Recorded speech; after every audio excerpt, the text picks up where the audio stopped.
మురళీ నాయక్ చిన్నవాడైన రాష్ట్రంలో చాలామందికి పెద్దలకు కూడా స్ఫూర్తిదాయకంగా ఒక పెద్ద వ్యక్తిగా ఎదిగాడు తన చావుతో.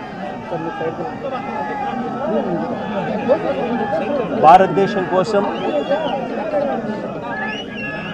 తాను పోరాడుతూ తన చావు వల్ల అనేక మంది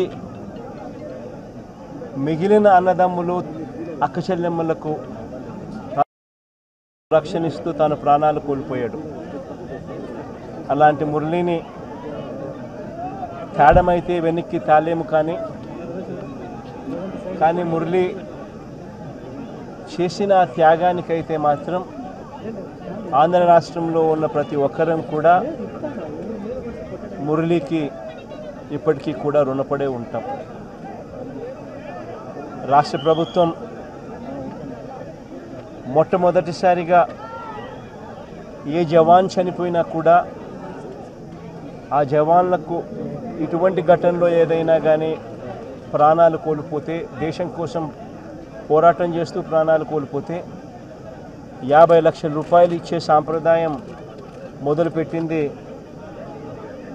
వైఎస్ఆర్సీపీ ప్రభుత్వ హయాంలో మొదలుపెట్టినందుకు చాలా సంతోషపడతా ఉన్నాం. ఆ సాంప్రదాయాన్ని కొనసాగిస్తూ ఇప్పటి ప్రభుత్వం కూడా 50 లక్షల రూపాయలు మురళి కుటుంబానికి ఇవ్వడానికి ముందుకొచ్చినందుకు ఈ ప్రభుత్వానికి కూడా కృతజ్ఞతలే.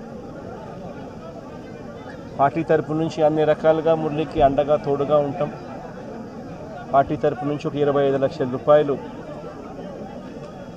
వైఎస్ఆర్ కాంగ్రెస్ పార్టీ తరపు నుంచి అండగా ఉంటూ ఆ కుటుంబానికి తోడుగా ఉండే కార్యక్రమం చేస్తాం. మనిషిని తాలేకపోయినా కూడా తాను చేసిన త్యాగానికి అందరం కూడా అండగా తోడుగా ఉండే కార్యక్రమం అయితే ఖచ్చితంగా జరుగుతుంది. ఇలా కుటుంబానికి మంచి జరగాలని,